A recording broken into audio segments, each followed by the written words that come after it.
again, like Jacob has very beautifully said, English language is so awfully inadequate. One of the Greek scholars said, the word go there is not go like a salesman, but go as a pilgrim. What does a pilgrim do? He lives where he goes. He lives where he goes. As you go, make disciples. As you go, make disciples. So in other words, when you go, when you live there, what happens? What happens? Your life is transparent. You cannot hide anywhere. It's not like me when I come to Dubai, nicely live in a secluded hotel and get away from here. As you go, make disciples. Amen. In other words, we need to build those relationships. All ministry must and should happen in relationships. No relationship, we're missing a very important aspect. So how do we build relationships? What are the relational skills that we develop? You know, one of the important things is create trust through openness and fairness. So when people come for counseling, we build trust. How do we build trust? Say, greet them appropriately, warmly, ask them for, would you care for a glass of water or a cup of tea? We tell them, this is a Christian counseling center. Matters here are kept confidential. And, we store the notes that we keep very carefully. You don't worry about it. There is no fees for this counseling session.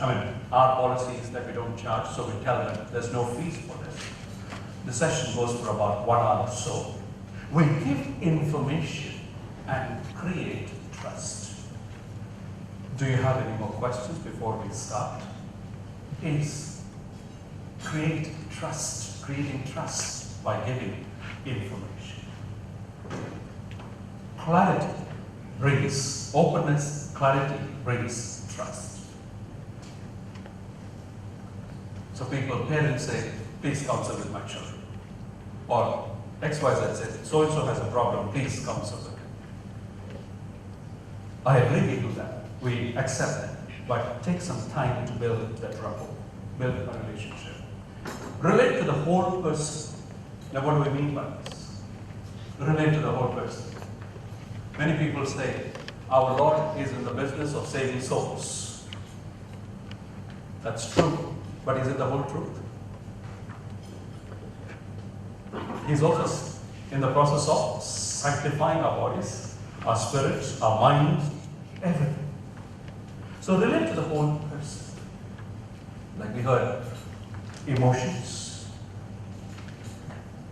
thoughts, the choices that the person is making, every aspect.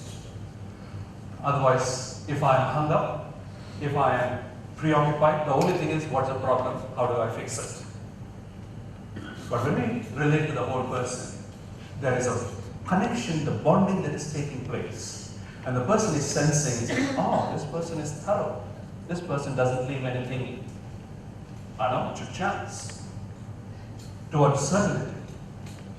So therefore, relate to the whole person. If you look at 1 Thessalonians chapter 5, verse 23 and 24, it says, sanctify the whole spirit, soul, and body. So we are in the business of all that. Be non-judgmental. We heard about that. Be non-judgmental. There was a time when I was preaching in this youth camp, and this happened in a retreat center called OM Operation Mobilization in Jirimatla in Secunderabad. And it was a program that was organized by Youth for Christ. So I was one of the speakers, and I started my talk, and 5 minutes into the talk, a young man walks into the hall through the back door. And the moment I saw him, I was disturbed. What happened? This man who walked in had his long hair in a ponytail. He had a sleeveless t-shirt. He had a muscular body with tattoos here. He had an earring, his ears were pierced. Torn jeans he bought. Immediately, I was disturbed because I judged him by the external appearance, and I even silently, spontaneously told myself, what is this guy doing? He's going to upset the whole group. Where has that come from? It has come from a judgmental attitude. And I kicked myself and said, don't do that. Don't do that. And to tell you the fact, after the talk was over, a few young people made their way to talk with me. And as they were talking, this guy also started coming. I said, oh, be careful, he's coming. All right? But actually, what broke the ice was, when he came, the questions that he asked were far, far above his age. And the depth was immense. And I was admiring this guy for his sincerity and the breadth of knowledge and wanting to be able to find out answers to his questions. So I failed at that time, but fortunately I recovered and was able to spend some time with him and clarify some of his doubts. Had I stuck to my judgmental attitude, I would have lost him. How many times do we pass judgment like this on people? All right? So we should be very careful. Then, discourage over-dependence. Now, what do we mean by this? When people, when they see you as good a listener, when they see you as a caring person, when they see you as a person who is humble and caring and all that, what do? Oh, wow, here is a person who can help me. So they come to you. You're very good in counseling, so they got help. Listen, okay, next time they have a problem, again they will come back to you. What happens? Over a period of time, you have become like a seer or somebody who does Jyotisha, reads a palm and says, okay, I have a solution. You have a problem, I have a solution. But what is expected of us is to be able to discourage that over-dependence by the counselees on us, but empower them so that they are able to carry on their own life issues. But then, what did we say yesterday?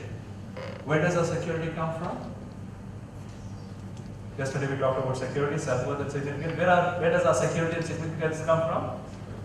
When our diary is full. When our preaching assignments are full. When our counseling sessions are coming.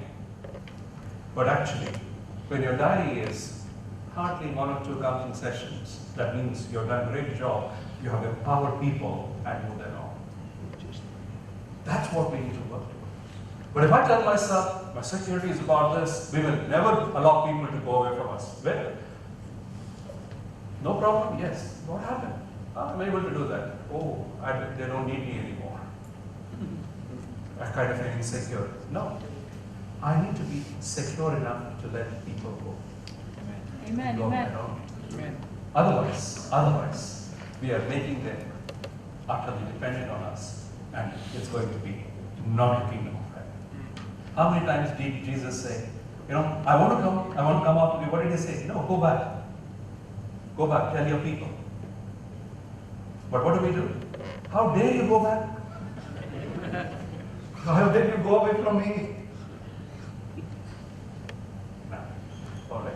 So, discourage over-dependence and relate at the same level. Relate at the same level. Actually, this is too large a group to attend this, but otherwise, I do an exercise where you pair up, 2 by 2, and go on a blind walk. Would you like to attend?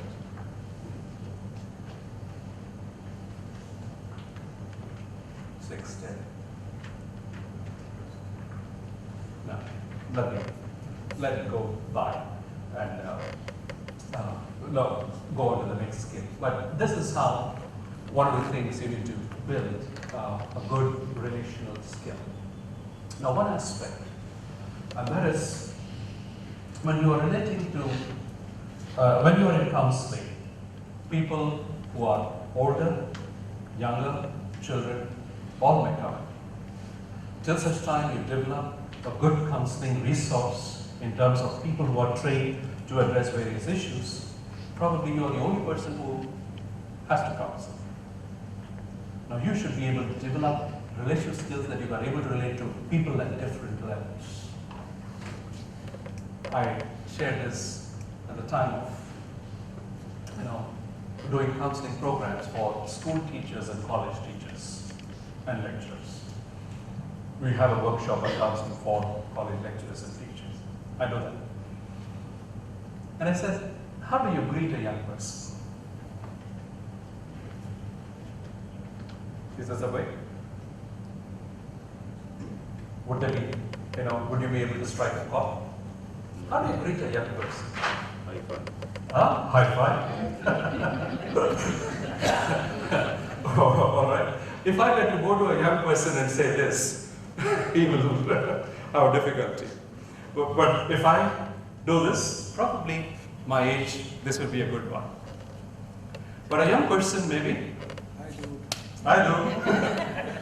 But I was zapped when my teenage son at that time, we had gone away shopping, and it so happened that the shop's manager happened to be his friend. So I said, Papa, let's go to that shop. I said, fine. After the shopping was done, we came to pay the bill. We paid the bill and finished. And my son was bidding goodbye to the shop manager. And as he was bidding, he said goodbye. He did it in a way, I was zapped. He shook hands like this, all right? Did this, all right? He first this, and then did it. All in a fraction of a second. All in a fraction of a second. I said, wow. I said, beta, teach me when we go back home. Because I'm dealing with young people also at that time. More. I said, I want to relate people with that. And imagine a school teacher, imagine she wants to build a rapport with her students.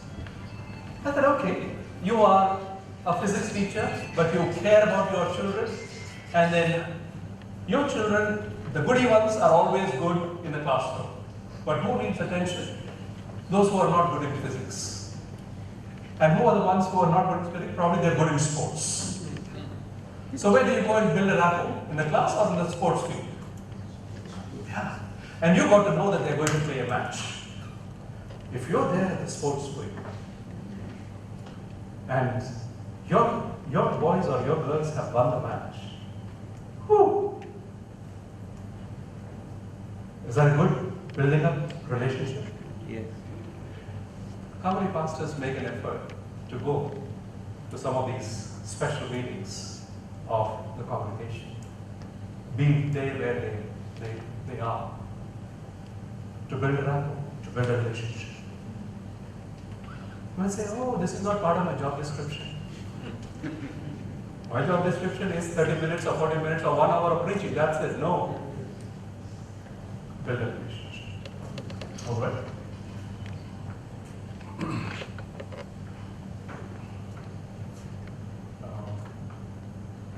How are we doing on time? Actually, by schedule, this is where I have to break. So when 6 to 7 is the dinner time. When is dinner expected? 7 to 8. No, I can regulate my presentation, but I just wanted to know so that I want to calibrate this.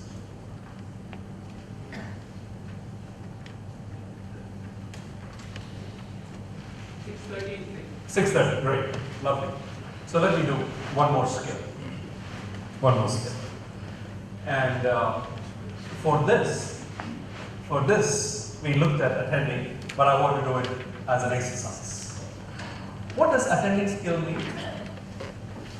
I attend to you. A nurse attends to a patient. A steward in a hotel attends to a guest.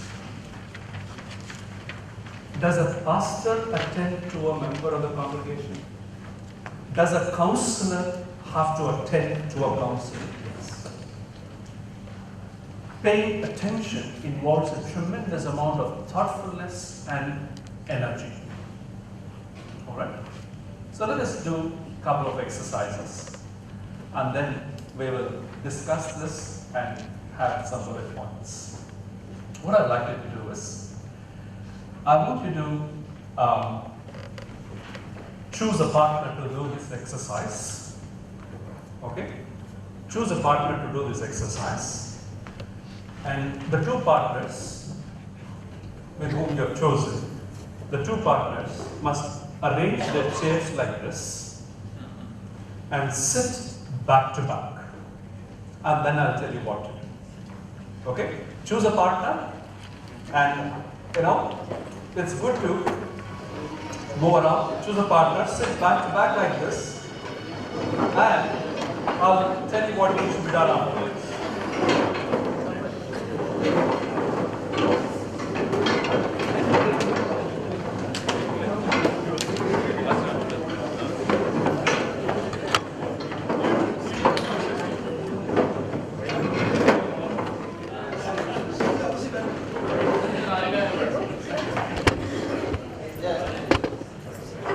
Okay, sorry.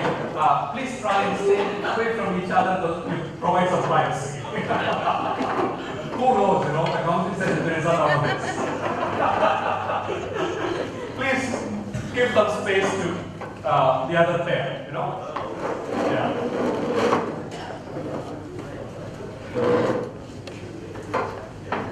Okay, make sure, even as you're sitting, make sure that your heads or your shoulders are not touching your partner. All right?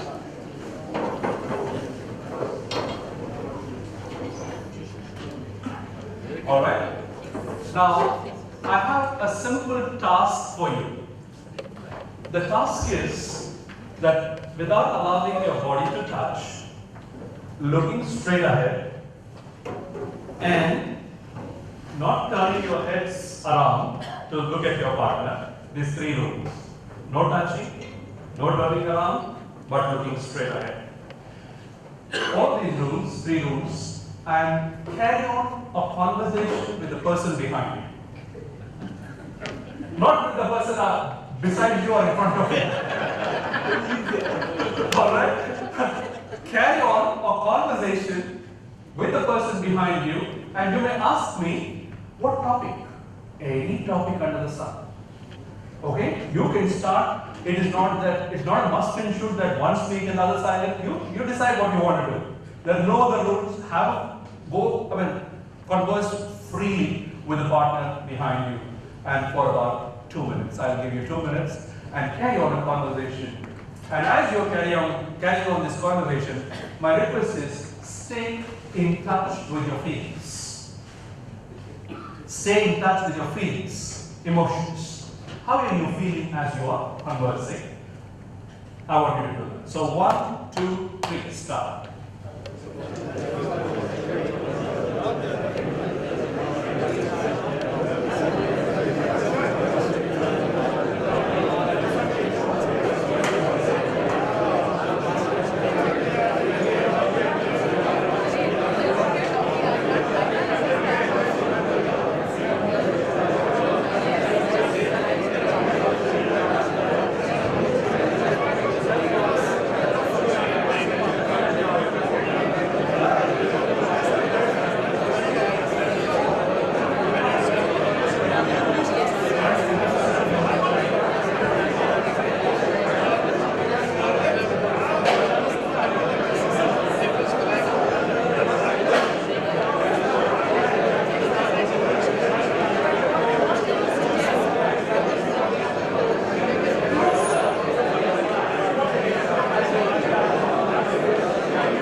So I hope you remember that you are expected to keep in mind the feelings that you are experiencing. The next posture is, I want you to arrange your chairs side by side like this. Wait a minute. Side by side like this. The people at the back face that wall. The people on this side face this wall. On this side, this wall, and some of you on this side. Alright? So sit side by side and sit as much as possible in pairs away from the other pair so that you give them the privacy. Go ahead. And the same rules, no touching, no looking at the partner, looking straight ahead. Carry on the conversation.